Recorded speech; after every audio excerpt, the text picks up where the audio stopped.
Today on the Servant Leadership Podcast, we welcome Anne Beiler, best known as the founder of Auntie Anne's Pretzels. Anne's story goes far beyond the success of a global brand.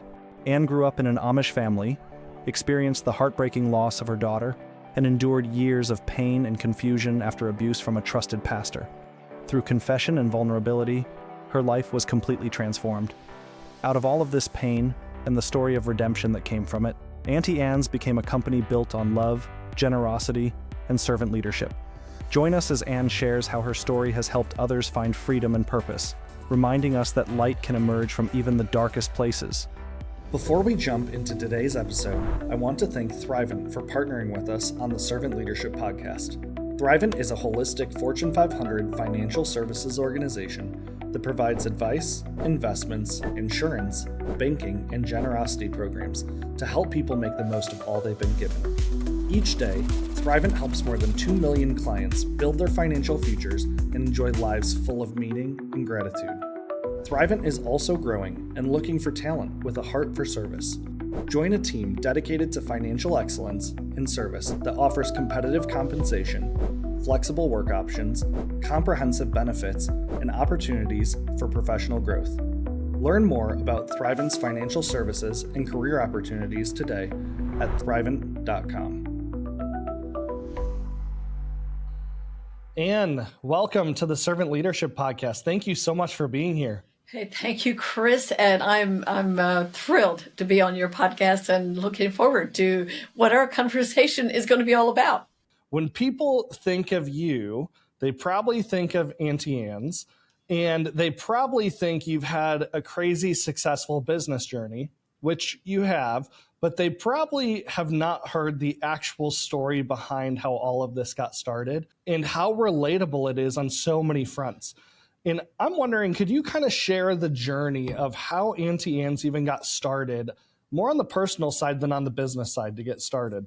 Thank you for the opportunity for me to share my story to begin with, because it's a great story. It's a God story. It's something that I really never planned to do or to be.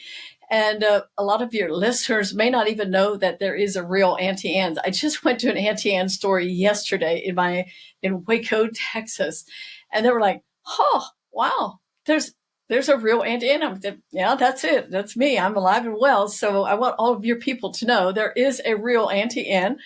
And I love my life now, Chris, and I'm grateful for the life that became so what the word is so surprising. I grew up in an Amish home, horse and buggy Amish, no electricity for the first few years of my life.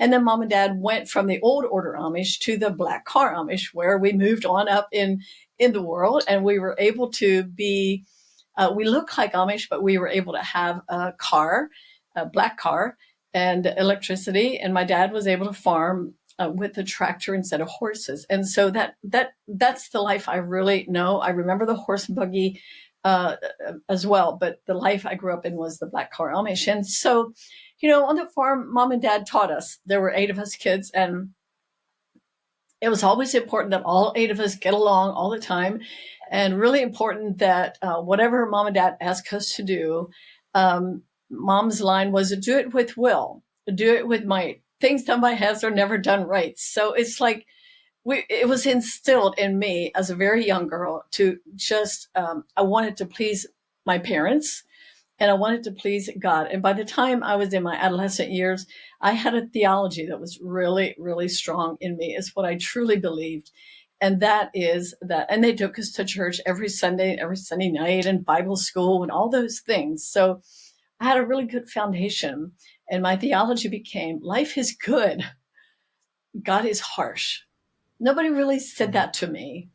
But in the church that I grew up in, it was very important to be obedient, to your parents and to God, and to do the will of God in your life. And that was really the path that I followed. And I truly believed if I did everything just right, and I kept every single one of the 10 commandments, it wasn't a hard life. It may sound hard as I'm saying it, but it was just kind of an outgrowth. It's what I grew up believing, and it's the way that we lived our life. But the theology, life is good, God is harsh, never really prepared me for uh, disappointments, tragedy, traumas. I mean, is anybody ever really prepared? I guess not. But for me, the spiritual part of my life was so important, and I wanted to be a good girl and do everything just right. And so Jonas and he also grew up in the Amish culture, and I was 16 years old when I met him, and he struck me as he was a handsome dude, hardworking Amish guy, same culture again, and we just, as teenagers do, we fell in love. And 3.5 years later, at the age of 19, I became Mrs. Jonas Beiler. That still makes me, we had no idea that day. We were just a happy couple, and we were going to have a family just like mom and dad, and we're going to serve God just like they did. And during the early years of our marriage, we just came into this beautiful relationship with Christ Himself. And I'd known Him all my life, but there's something began to happen within the two of us, which took us then into we actually built a church right in the middle of Lancaster County, Pennsylvania. And it ended up being a charismatic church. And it was in this place then that it seemed like, serving God and being blessed and doing all the right things. And I was really enmeshed still in this, that life is so good. And yeah, I'm being a good girl. And I can't believe that, here we are. I have a handsome dude guy, and we both love God, and we're going to church, and we have two beautiful daughters. And he and I were just so connected in spirit and in family life, our community and our belief system, and life is good. Yeah. And until one day, everything changed for us. And I guess I could go into that right now if that's what you want me to share, or was there anything that you're wondering about my history up to this point that you're curious about? I would love for you to share about that day, whatever you're willing. And I love where this story continues to go, having talked to you and knowing a little bit about where God takes you on this journey.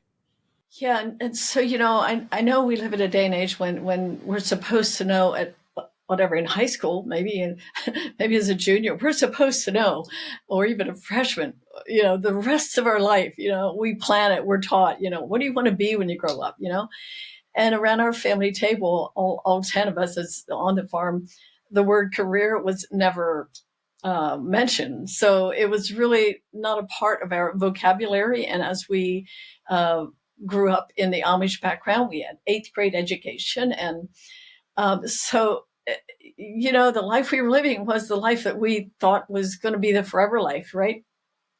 And it was on a Monday morning. And at that time, I was about 27 years old, and we'd been married 7 years at that time.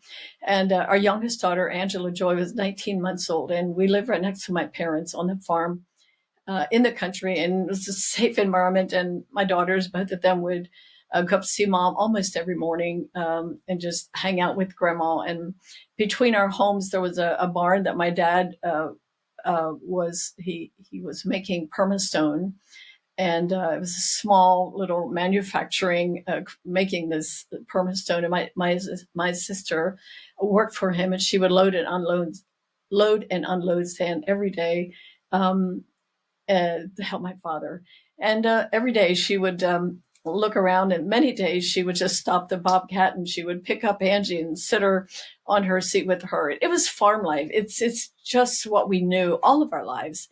And so on a particular Monday morning, as our girls made their way up to my mom's house, I'm in the kitchen cleaning up the breakfast, and we had guests overnight, and so I'm feeling kind of busy. And I watched Angie as she walked out the door that morning at our double wide trailer, and I watched her. She went around the corner, and I went to the phone to let my mom know Angie's on her way.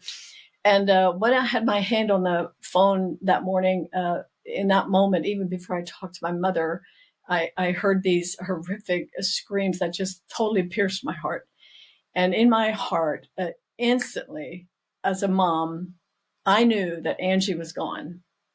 And I ran to the front door. And as I did, my dad was running over the yard toward my house, holding Angela's lifeless body. wailing, "I believe she's dead. I believe she's dead." And there's some of that I really don't remember the details of it, but I do remember in that moment, I didn't know what to do with her. My dad laid her on the grass, and I picked her up, and I just started running because I didn't know back in the day we didn't have 911. But I started running up to my mom's house, just carrying her. And my dad followed me, and the two of us then drove to the clinic, which was only about 3 minutes away from our house. And that morning was so chaotic in that space, in that moment, in the next hour. And everything changed for me that day because my theology, I was a good girl. I thought I was a pretty good wife, and I love my kids. And I know that God was pleased with me. If I'm a good girl, he would be pleased with me. So that's not what I thought about that morning, but I really instantly wondered, why did God allow this to happen? What I knew in that moment is that Angela she made her ascent into heaven. I knew where she went. But I began my very, very, very slow and gradual descent into a world of spiritual pain, and emotional pain and spiritual confusion. And the why was bigger than any answers that I could find. And I didn't ask my pastor, I didn't ask people around me why. I didn't talk about it. And Jonas and I, then we both just began to drift apart as a couple. And there was this big fat wall, the wall of China, I call it, between us, where there was hardly any connection. Very long story, and I've written a couple of books about all of this, but I'll keep it as short as I can, because I want your listeners to know that no matter, it does matter what happens to us in life, but whatever that is that has completely derailed you, or may have, maybe if you've lost yourself, you may have lost your faith, like I almost lost my soul, my faith, my family, because of the pain that I was carrying every single day and trying to pretend like there was nothing wrong. It's such a bad, very, very difficult way to live. On the inside, I was dying a little bit every day. On the outside, I was trying to look like everything was okay. I love a quote by my counselor many, many years later. He says that dying is not the greatest tragedy, but it's what dies inside of us while we live. And that's what was happening to me. In a couple of months, my pastor invited me to come talk with him. And I was like so excited that somebody wanted to hear me talk about what I'm feeling on the inside. And so I went to his office on a Monday morning, and we talked. And before I left his office, he took advantage of me physically. And as a young Amish girl, then in the Amish Mennonite church, in the charismatic church, I honestly, by the age of 27, I really didn't know anything about sexual abuse or abuse of spiritual power of any kind, because my life was very secure in my home, in my community, in my church. But here we had left we were in this charismatic church, and we had a pastor come from the outside from Texas, believe it or not. And he happened to come by, and he became our pastor. Anyway, this man abused me that morning, and I left his office, and I made a choice. And this is really important for the listeners to understand, is the abuse was not my fault. But when I made a choice after this experience, I walked outside of the office door, and I just stood there for a moment, and I made a choice, a very, very hard choice that morning, that I would never tell anyone, because he threatened me at that time. But I would never tell anyone what happened to me, because nobody would believe me. And I felt like my only option was, I have to keep this a secret and take it to the grave with me. That's what I thought. Yeah. But what I didn't know, Chris, was that one choice I made to never tell kept me enslaved to my perpetrator, the pastor, for almost 7 long, dark years. And by the end of those 7 years, I knew for sure I'm unlovable. I hated who I was. I was unlovable, unforgivable, and unchangeable. And I had crossed a line with my theology. Life is good, God is harsh. I had crossed the line. I broke the 10 commandments, not just one, but many of them. When you break one, you kind of break them all. I don't know, but I knew I had crossed the line and that grace was no longer available to me. But I just want to emphasize to your audience, whoever may be listening, believer or unbeliever, grace is always available. And it's never the end when we find ourselves in the darkest places and we think there's no way out. I want to tell you, there was a way out for me at the end of those nearly 7 years when I finally got up off my knees. And I prayed for 7 years for my God to deliver me, and he did not do it in those 7 years. And one morning, my anger just rose up inside of me. And I felt something inside of me say, go and tell Jonas your secret. And I could spend the next 2 hours to tell you all about that, but it's in my book. But I had enough of courage to get up and go to my husband's body shop where he repaired cars. And with 2 simple confessions I made to him, something began to unlock in my heart. And I began to feel some of the shackles fall off. I wasn't done yet, but that was the very beginning then of a choice that I made that day. The choice I made first took me into the dark world. The choice that I made that I made that morning to tell Jonas took me into the world of light. I'm familiar with the world of light. I grew up in that world. So finding myself making that choice to go toward the light, I had no idea, really. I understood the light, this little light of mine, I'm going to let it shine. I kind of knew that part of the light, but I didn't understand the power of a confession made takes you into truth and into light. And because all of that happened to us, Jonas, my husband, another very long story, broken, prayed, called the counselor, wept for almost 6 to 8 hours in his office there that day. And he felt like he had lost everything. And he came home that night and he was challenged by his counselor. If you can love Anne like Jesus loves you, then maybe there's hope for your marriage.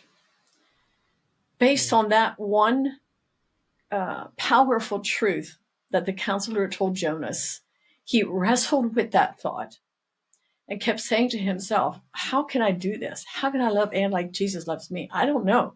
I know how Jesus loves the church, but how does he love me? And that became his lifeline. But it also became his greatest challenge. And he came home that night and just told me, please promise me, hon, that you won't leave me. I don't want us to get a divorce. But if you want to go, if you feel like you have to go, just let me know. Don't leave a note on the dresser in the middle of the night. But can you just come and tell me that you got to go? And if you do, then I'll help you. I'll help you find a place and I'll help you pack your bags. But if you go, you have to take the girls with you because they need you as their mother. That was the moment, Chris, when a little teeny tiny flicker of hope, like, oh my, wow, he's not going to leave me. And so that began our journey. And that process then led him to study psychology. And he became a layman's counselor. And he began to counsel couples in our community, in our home, as a free service. And that became his passion. Auntie Anne's was created because my husband had a purpose that was bigger than himself. He had never read a book in his life. He's extremely dyslexic. But the passion in him about helping other people became his purpose and his mission. So he's not making any money. I go to work. I find a farmer's market 20 minutes from my house. somebody called me and said it's for sale. And I'm like, well, we have no money. Literally, we had no money. And we went to my father-in-law and he loaned us $6,000 to buy that store. And that was the beginning of Auntie Anne's. Do you know how important it is to tell your story? Because every time you do, you feel it all over again. And you experience the losses that you experienced, but you experience the miracle. For me, I experience the miracle every single time I tell my story. It is such a powerful story. And thank you for sharing all of that. It's interesting hearing that journey of life was just going so good until it wasn't. Yeah. And then from then on, everything that was happening inside of you just was taking you further and further and further away from maybe the calling that was on your life. Absolutely. And so often when people are in the business world or starting something, there's this whole other side of them that they put on hold and they don't deal with, right? They can't talk about their feelings. They just have to push and push and push. And I've heard you talk a lot about confession and vulnerability, not only today, but as you go around and share. And there is something that happens that's so freeing and actually helps people become the best version of themselves as they're willing to be vulnerable. I don't know what advice you give people because that's hard and it takes time. And sometimes it takes so much strength and courage that somebody can't actually be vulnerable about a situation, right? They didn't have the strength or the freedom to do it. What advice do you give to people who are just holding onto something so heavy like you were on multiple things? Wow. It's such a great question, Chris. I'll do my best to just kind of go into that for a little minute. It's hard to be transparent. Right? That's what we think. It is very difficult. Like when I went to tell Jonas my secret, I'm like 90 pounds.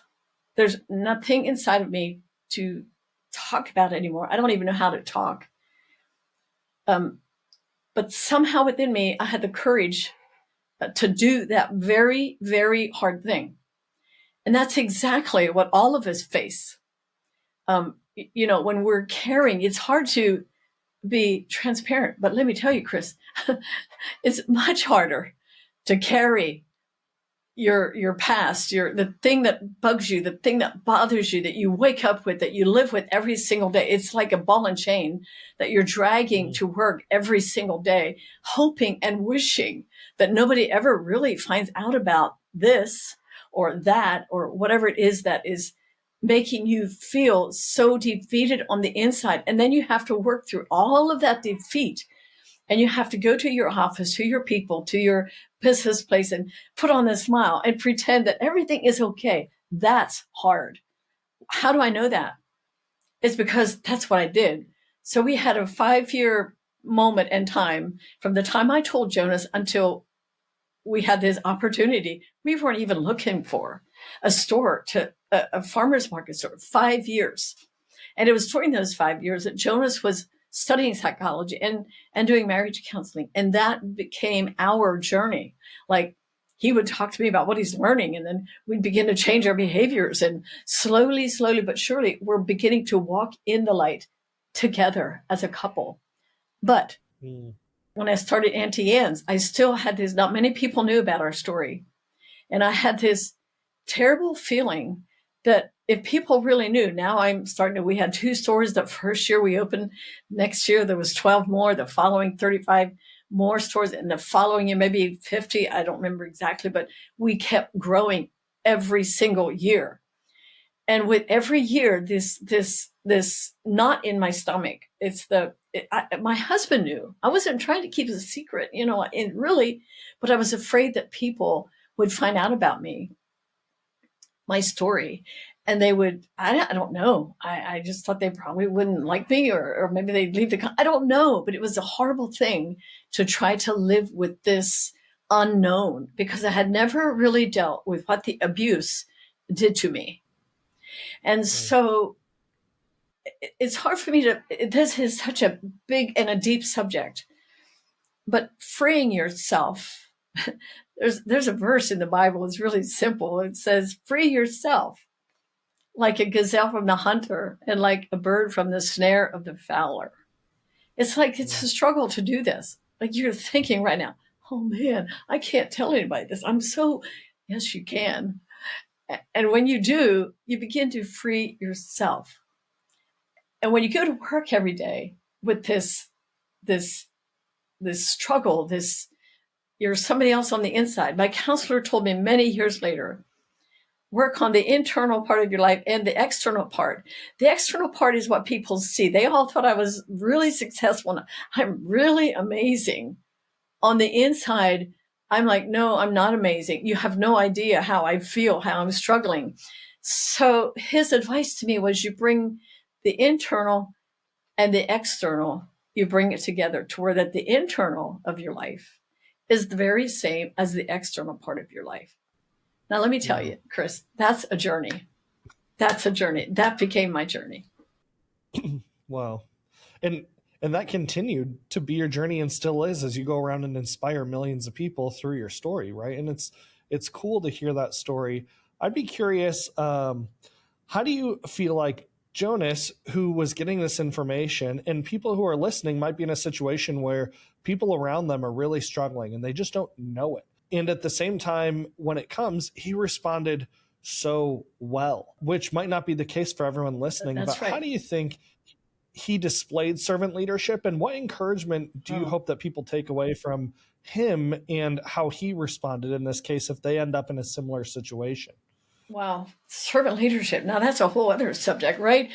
When he came home that night, and as the things began to open up in the church where we were attending at that time, there began to be all this chit chat and, it was bubbling up and I'm scared to death.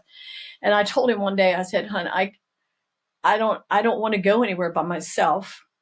I'm afraid I'll get, somebody to come and talk to me. And he said to me, hon, don't worry about doing this alone. We'll do this together. So if somebody wants to know what's going on, you just tell them that I'm more than happy to talk about this, but I don't want to talk about it unless Jonas is with me. Well, in that moment, he was serving me. He was protecting me. When we started Auntie Anne, same thing happened there. Like when I felt overwhelmed and we started the company, and day one, I'm standing at the store and I'm thinking, what in the world did I just do? I spent $6,000. I know nothing about business. And I was there by myself, and I get this bouquet of flowers, a man coming into the farmer's market. I'm seeing the bouquet of flowers. I'm like, wow, somebody's getting some flowers today. How nice it must be. I'm scared to death because this was a big jump for us, right?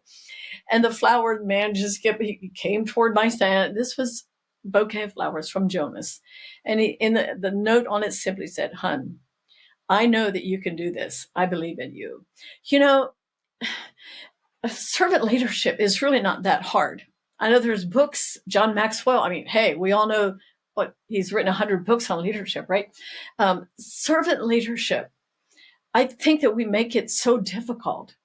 And in my experience, it's simply for me I learned this on the farm with mom and dad. It's simply love other people and give. Love other people and give. And so I took this concept. I mean, I didn't know it was a concept, but I took me into the business. Even as I was struggling with my past, from day one, I wanted to serve my employees. How did I do that? I have one little market stand, but every day that I went in there, I would always say their name. I'm so glad that you're here today. Thank you for coming and helping me do this. I don't know. I was just grateful, and I thanked them and recognize them. As the company grew, Chris, it didn't change. Just because we had 500 stores now, I'm still making my rounds in our office, putting my hand on their shoulder and saying, hey, listen, without you, I could not do this. So servant leadership, I think Jesus makes it very clear and very simple. It's just be kind. Put others first ahead of your own interests. Share the profits of your company. Maybe you can't do that right now, but bless them. Share with them your time. Number one, your time and your heart. And the way that they will open up to you, if you start to tell your story, You may say, you may go to an employee and say, I don't know, I feel like you're feeling a little down today. I don't know. Is there anything that you want to talk to me about? Let me tell you my story. Let me just tell you. And you begin to share your story with your people. Over time, your whole office becomes transparent. And if there's anything hidden in that office, like it's kind of stuck in the dark somewhere, the light automatically, it shines on that, to where we had so many crazy experiences with employees that had problems, big problems in their families and personally, and struggles. And they would tell me about them. That makes for a very, very healthy work environment. And I felt like, at one point I told my husband, hon, I never wanted to be a pastor, but am I supposed to be a pastor? And I remember asking God that one day. I had made my rounds and I walked into my office. I threw my arms up and I said, God, I was in tears. What is it you want me to be? A pastor? An evangelist? And in that moment, I never heard God audibly, but I believe that we can notice when he interrupts our thoughts. And this thought came to me in that moment. And it simply was, Anne, I want you to be salt and light. And I'm like, oh, what does that mean? Well, salt doesn't say a word. It makes things tasty. Light doesn't speak, but it makes things visible. Auntie Anne's became our mission, was to be light. Auntie Anne's was created, we had our mission was twofold. Number one was to be profitable so that we could be charitable. And number two was to be light in the world of business. We took the word light and did the acronym. L, lead by example. I, invest in others, employees. G, give freely. H, honor God. And T, treat all business contacts with respect. That sounds like the bar was set pretty high, as one of our team members at that time said. And I said, yeah, we need to keep the bar really high so that we have something to work towards every single day and to be light. Was it perfect? No. But did we try? Were we aware of what Auntie Anne's was all about?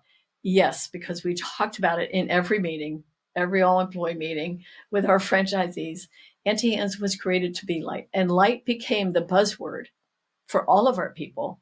And it became the grid that we used to look through as we made decisions in our company. And then almost 20 years later, Auntie Anne's sold the company, and God took us from there, and we used the proceeds of the sale, and we bought a 125-acre farm. And our first 55,000 square foot building was a counseling center, and had many different ministries in that building. But you talk about the joy, the fulfillment that we felt as a couple, a young Amish couple that knew nothing about business. I'm telling you, all that God wants from us is a yes. And then he'll help us unload our burdens so that we can truly feel the joy and feel lighthearted without all these things just trying to keep us down. He wants us to be open, real, transparent, honest, live in the light as he is in the light. And then we begin to connect with each other in this place of light. Darkness always separates and gives us his big disconnect. But in the light, we can become very connected. Wow. That was so good. And I'm curious throughout that journey, because you alluded to, obviously, and everyone knows the success from the outside of Auntie Anne's, but in that journey that you were on, it was so crazy successful, not just from a profit standpoint, but although that sure as heck helped, but from a team member standpoint, from an expansion standpoint, from a product standpoint, it feels like it just kept working. Why do you think it was that everything just hit so well? Because you didn't set out to build a massive empire. You didn't know where it was going. How did it keep working, and how did we build it? I do have a list of things here that maybe I should just go over a few of them. Yeah. And you said working. Is there any way that we can actually be successful without working hard, smart, wise, perseverance? Listen, I learned all of that on the farm, and I wanted to hire people that could do the same at Auntie Anne. And we had a culture that was, they worked for us. They worked. And I kept telling them, without them, we would never have gone to store number 2. So our employees built the company. And yes, so let me just, I just have a list of 10 things that we did to start, to grow and to maintain Auntie Anne's. Is to build a strong foundation of trust. So whenever you build anything, it takes perseverance and wisdom every time to build a foundation of trust. Well, that sounds easy. We worked really hard at that. That meant I had to be trustworthy. Without trust, there's no foundation. We hired people that knew a whole lot more than I did. Hallelujah. I mean, seriously, we knew so little about business. So it's okay. It's important, really, to hire experts in the field and to find people that know more than you do. Maybe not hire them, but seek them out and talk to them, learn from them. And we place these experts in the positions that were best suited for their strengths. There's really nothing worse than an employee in the wrong position. They're unhappy, they're unfruitful, they're just hard to be around. So it's really important to put people in the right place. Also, I believe that there are more people in management that actually should be leaders, and there are many leaders that should be managers. Not a right or wrong here, but it's what did God give us? What am I? I did Auntie Anne's for probably about 8 years, from 1988 to 1994. And I really thought that I was a manager. I never understood that I was a leader. And so therefore I was like, in all the little details about every little thing, micromanaging and I heard a speaker at one of our convention, he talked about the difference. There is a difference.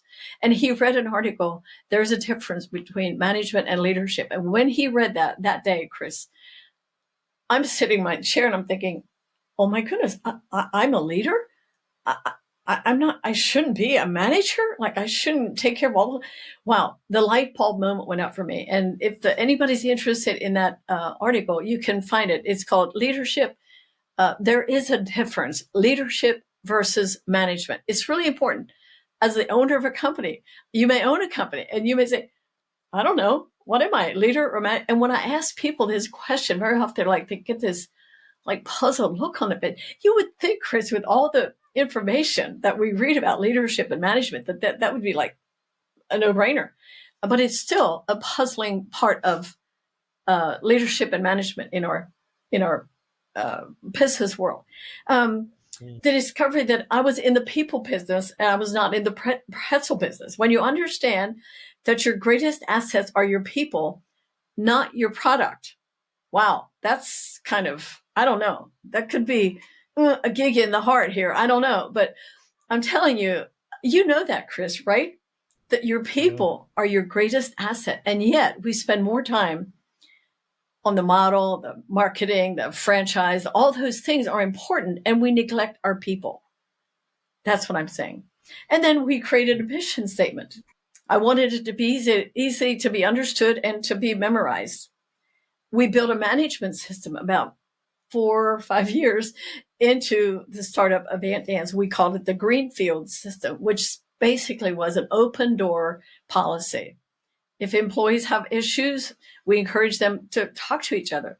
If at the end of the day, they just can't do it, my door is open. The CEO's door was open, and we're going to talk about things. That was a turnaround in our company. You don't go to the water cooler or the water fountain or all these things and just gossip. We really encourage people to be open, honest, and transparent. And they're in that's walking in the light, and then we'll find solutions. So anyway, we put a profitability plan in place for people to get excited about being a part of Auntie Anne's. We were always a private company, but we believed in giving, and that meant giving to our employees. And we also saw value, like the value of fun. Don't be we were growing so fast that everybody's so like, goo, you were just running around working really hard. Eventually, we realized we have to have fun together. And we did some of the ridiculous things that I learned as a kid. We took it into the office. We had Easter egg hunts. We had Valentine's songs where we'd go around and sing love. We went to the malls for a whole day, and I gave them some money to go shopping. We had fun together. And so remember that. And there's a quote that I love. It simply says by the president of Hart Schaffner, the clothing line. He said, numbers are important, but there better be rich conversation, laughter, and fun in your workplace. I know I said a lot right there. So That is so good. In your process, I'm curious, you decided to sell the company. Yes. And obviously did amazing good with some of the proceeds. How would you and how have you given advice to people when they're trying to figure out sell, not sell, especially because you did create such a great culture through those values? Were you worried about it yes, changing the culture of the company, the ethos? And how did you come to the selling decision in all of that? Well, a couple of years it took me. We had never even thought about selling the company. I was going to go to my grave being Auntie Anne. My gravestone would be Auntie Anne. Here she is, twisted, but hey, here she lies. Anyway, whatever, and that I think it's good for us to think about, tomorrow might be a different day, so to think about selling your company, especially a founder. I mean, that's just very difficult. And this is what really inspired me. I watched founders of other companies, all the problems that they were having with their family members. They didn't know what to do. What do we do? Do we do an ESOP plan? Do we give it to our children? It's hard. And at one point in our family, there's 130 in my family. There are 8 of us kids. That's our children and our grandchildren and their spouses. So 130 of us. Back in the day, there was 30 of my family members at one point that were involved in the business. Either they were franchisees or they worked in corporate. And so I always had this wow, I mean, I want my family to be happy, and I want to please them as their, I don't know. It was difficult. So I think that I began to think about how do we want to do this, as I watched other people struggling with staying at their companies too long. And so Jonas and I started talking about it. We, of course, prayed about it because faith has always been a part of our journey. And we brought in other people to kind of guide us in this. And sure enough, at the age of 55, we sold the company. And that's it's in my book. It's called Overcome and Lead. And even sometimes we think that because we're successful, we've overcome. Not true. No, I think that we overcome more and more and more as we lead, if we want to grow. And I have to tell you, Auntie Anne's grew me up professionally, financially, of course, emotionally, spiritually, and personally. And as leaders, we have to grow. And when I realized that it was time for us to sell, I'm telling you, the day we sold and settled, I went home and sat in my chair at my house. I cried my eyes out. Like, why did we do this? In that moment again, I felt this voice inside of me say, you can never go back there. And my business was 3 minutes from my house.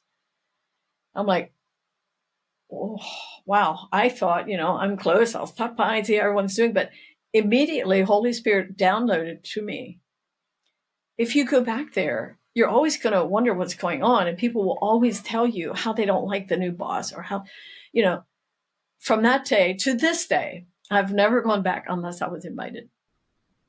I think it was an honor. For me, it was to honor the new owner. And the good news for us in selling at that time was I sold the company to my second cousin, who had been a part of Auntie Anne's from almost day one. He grew up in the Amish culture. He knew what our mission was. Not an Amish, both of us not Amish at that time, but we understood each other because of the culture that we grew up in. So when I sold to him, he and the banks bought Auntie Anne's outright privately, and he became the new owner. And 5.5 years later, he sold it to a conglomerate out of Atlanta, Georgia. So when you let go and when you sell, you have to resolve that in your heart. I can't go back. I'm not the owner. I'm not the boss. And so as employees came to me and they talked about, I would always say to them, I'm really sorry that you feel that way. I do understand. He's not me. He never could be. And I knew that, when we sold. But you know, what you can do as an employee. You can still be a great employee. You can still be who you were taught to be, and you can still be a part of Auntie Anne's and just grow up in this way. You know, we need to become mature in the business world. We need maturity. Let me tell you. Wow. Well, I want to finish with 10 rapid fire questions where I'm going to ask you something and you just say the first thing that comes to mind, and we'll go to the next one. Oh, wow. So who's the first person you think of when I say servant leadership? I think of a man by the name of Dr. Richard Dobbins. He was a counselor, served his people well. 5 words that most describe you. Oh, well, that's crazy. Insecure. Some of these words are words that I've experienced throughout my life. Insecure. I don't know anything. You're better than I am. Okay. And then maybe, I have wisdom. I'm common sense, and I'll learn. Those are good. Favorite book? The Bible. Favorite food? An Amish meal, roast beef, mashed potatoes, and corn. Love it. Favorite thing to do in your free time? Read, be with my kids, or go on a road trip with my husband. Used to be motorcycles. We did 30 years of motorcycles on trips. That was one of my things I did a lot all the time. Wow. Maybe that fits this next one, or maybe there's something different. Surprising fact about you. Oh, that I went from a horse and buggy to a Harley Davidson motorcycle. There should be a book on that, just that. Yeah. Favorite place you've been? The Philippines. Is there anywhere you want to go that you have not been to yet? Germany for a couple of weeks. My roots are there. Wow. All right, last 2. What's the best advice you've ever received? From my husband. When I was very frustrated, he said, "Hun, just be the very best that you can be. There's no one in the whole wide world that God has called to be Auntie Anne.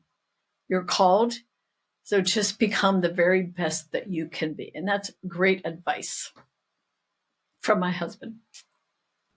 And finally, why do you think a podcast on servant leadership is important? Oh, wow. I think for our day and time, it's very important because as business people, we're always thinking about more, and we're not thinking about the power of serving our people. That is actually the more. Servant leadership needs to be taught. It needs to be seen in the workplace, and we need to emanate that I want to serve you, because that's really the way to grow. Wow. Well, Anne, I just want to say thank you. From the bottom of my heart, I'm so thankful for your willingness to open up about such hard times in your life. But also it's so cool to see how God restored so much that was broken and lost for his glory. Your story is just amazing, and thank you for sharing it. It's my pleasure, and I love telling the story going from darkness to light. I live in that light every single day today, and I feel truly like it is a supernatural thing, and I can never, ever go back to the darkness. The light is a beautiful place to live. Thank you so much. If people want to follow the cool stuff that you're up to now, what's the best thing that they should do? Just go to AuntieAnneBeiler.com, and all the information is there. We have the books there. We have where I'm going to be speaking, and the podcasts are there. It'll give you what you need. Well, thank you. And we'll make sure to include links in the descriptions for others who are interested in learning more as well. Wonderful. Thank you, Chris. I really enjoyed our time together. Thank you for listening to this episode of the Servant Leadership Podcast. If you enjoyed what you heard, please give it a thumbs up and leave a comment below. Don't forget to subscribe and hit the notification bell to never miss an update.